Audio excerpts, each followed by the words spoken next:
5 लोगों की सोहबत से इज्तिनाब करना चाहिए। 1 झूठे से, क्योंकि उसकी सोहबत फरेब में मुब्तला कर देती है।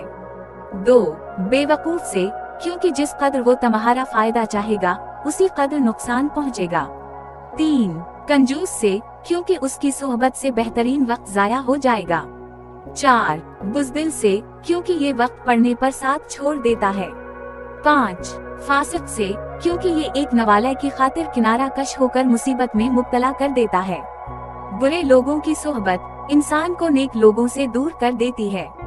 हर फर्द दुनिया से 3 तमन्नाएं लिए हुए चला जाता है। 1 जमा करने की हिर्स। 2 जो कुछ हासिल करना चाहा वो हासिल ना हो सका। 3 तोशा आखिरत जमा ना कर सका। जो शख्स तुमसे दूसरों के ऐब बयान करता है वो यकीनन दूसरों से तुम्हारी बुराई भी करता होगा। जो दुनियावी इज्जत चाहता है उसे 3 चीजों से किनारा कश रहना चाहिए। 1 मखलूक से इजहारे हाजत करना। 2 दूसरों के ऐब निकालना। 3 किसी मेहमान के हमराह जाना।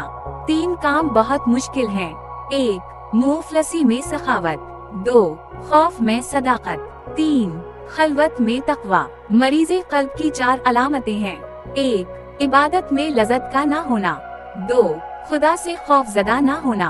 3 दुनियावी उमूर से इबरत हासिल ना करना। 4 इल्म की बातें सुनने के बाद भी उन पर अमल ना करना। जिसका जाहिर बातिन का आईनादार ना हो उसकी सोहबत से किनारा कश रहो।